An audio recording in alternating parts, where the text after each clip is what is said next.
భయపడేవాడిగా ఉండొద్దు. చెప్పండి ఏమిటో? భయపడేవాడిగా ఉండొద్దు. సహజంగా సాధారణంగా మనుషులకు రకరకాల భయాలు ఉంటాయి.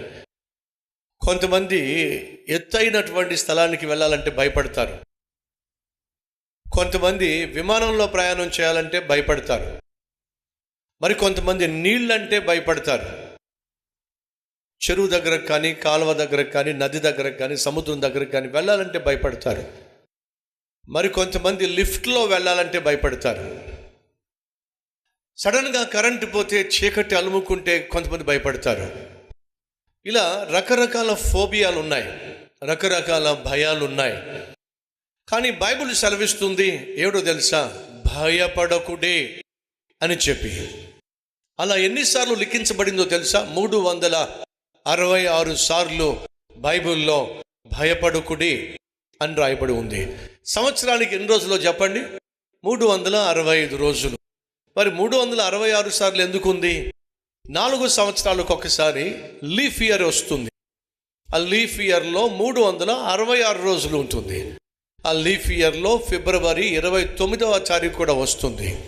అనగా నువ్వు కావచ్చు, నేను లేక మనము లీఫ్ ఇయర్ వచ్చినప్పటికీ కూడా ఆ సంవత్సరంలో కూడా ఏ ఒక్కరోజు నువ్వు భయపడడానికి వీల్లేదు, భయపడవలసిన అవసరము లేదు అనేది దేవుని యొక్క ఉద్దేశం. సాధారణంగా మనుషులు రకరకాల భయాలతో ఉంటారని చెప్పా కదా. ఏమో రోగం వస్తుందేమో భయం, చచ్చిపోతానేమో భయం, కుదరని వ్యాధి ఏదైనా వస్తుందేమో భయం. ఈరోజు ఒక ప్రశ్న వేస్తున్నాను, ఏంటంటే దేనికి మీరు భయపడతారు? ఏ విషయంలో భయపడతారు? ఎందుకు భయపడతారు? ఒక ఆయనకు ఒక భయం ఉంది. ఏమిటి అని అంటే, నాకేమైనా లెపర్సీ వస్తుందేమో అనే భయం. ఏమొస్తుందట? లెపర్సీ వస్తుందేమో, కుష్ఠరోగం వస్తుందేమో అనే భయం. ఆ భయంతో, అనుమానంతో అప్పుడప్పుడు తాను తన శరీరాన్ని గిచ్చి చూసుకునేవాడు. స్పర్శ ఉంటే అమ్మయ్య నా కుష్ఠరోగం రాలేదులే అని చెప్పి ప్రశాంతంగా ఉండేవాడు. ఒకరోజు ఒక పెళ్ళికి వెళ్ళాడు. బంతిలో కూర్చున్నాడు. అందరూ భోజనానికి కూర్చున్నారు. భోజనం చేసే ముందు ఎందుకో డౌట్ వచ్చింది. ఏమో ఈరోజు నేను గిచ్చుకోలేదు కదా, ఒకవేళ లెపర్సీ ఏమన్నా ఈరోజు వచ్చిందేమో అని చెప్పి అందరి ముందు గిచ్చుకుంటే ఏం బాగుంటుందని చెప్పేసి తన తొడను గిచ్చాడు. ఇంకేముంది, స్పర్శ తెలియలా, భయం వేసేసిందండి, వణికిపోయాడండి. ఇదేంటి నా తొడను గిచ్చుతుంటే స్పర్శ రావట్లేదు ఏమిటి? ఇంకొంచెం గట్టిగా గిచ్చాడు, అయినా స్పర్శ రాలేదండి. అతనికి అర్థమైపోయిందండి ఏమైతే వస్తుందని భయపడ్డాడో. చెప్పండి ఏమైందో? వచ్చేసిందే. ఏమిటది? కుష్ఠరోగం. తను ఏమైతే భయపడ్డాడో అదే అతనికి ఏమైంది? దాపరించింది. ఇంకొంచెం గట్టిగా గిచ్చాడు, పక్కోడు గట్టిగా అరిచాడు. ఎవరు అరిచారు? పక్కవాడు అరిచాడు. ఇదేంటి పక్కన అరిచాడు? ఏ మనిషివా నువ్వు? ఇందాక నుంచి చూస్తున్నా, ఓ నా తొడబట్టుకుని గిచ్చేస్తా ఉన్నావు, మనిషివాగా. ఏమిటి ఇప్పుడు దాకా గిచ్చింది మీ తోడ? నా తోడేమో అని చెప్పేసి నేను గిచ్చుకుంటూ కూర్చున్నా. ఇప్పుడు వాస్తవంగా కుష్ఠరోగం వచ్చిందంటారా? చెప్పండి, రాలా. కానీ అది ఏం తీసుకొచ్చింది చెప్పండి? భయాన్ని తీసుకొచ్చింది. ఆ భయానికి కారణం ఏమిటి? అనుమానం. అర్థమవుతుందా? నీ జీవితంలో నువ్వు సాధారణంగా భయపడ్డానికి, ఉద్యోగం పోతుందేమో భయం, పెళ్ళి కాదేమో భయం, పెళ్ళైతే పిల్లలు పుట్టరేమో భయం, ఒకవేళ పిల్లలే పుడితే అమ్మాయే పుడుతుందేమో, రెండవసారి ప్రెగ్నెంట్ అయితే మళ్ళీ అమ్మాయే పుడుతుందేమో. అవసరం అంటారా? ఈరోజు ఏమిటి నీ జీవితంలో ఉన్న భయం? ఒకసారి ఆలోచించు.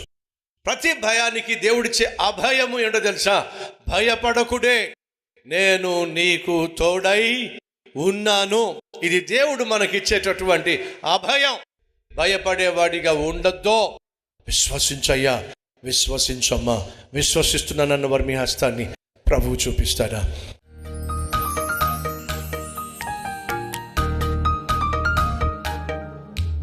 మహాపరిశుద్ధుడు అయిన ప్రేమ కలిగిన తండ్రి, భయపడొద్దు, భయపడేవానిగా ఉండొద్దు.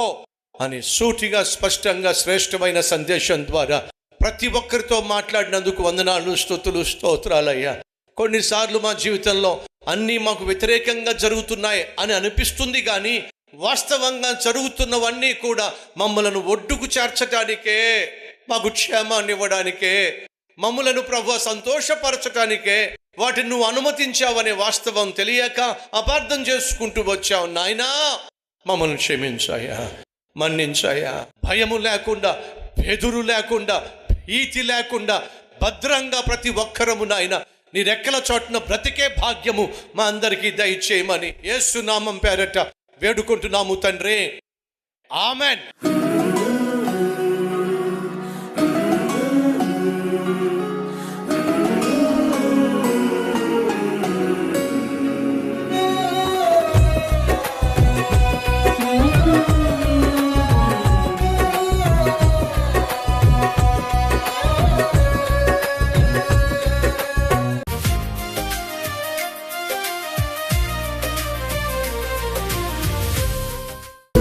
సందేశం మీకు ఆశీర్వాదకరంగా ఉంటే లైక్ చేయండి, అలాగే సబ్స్క్రైబ్ చేయండి.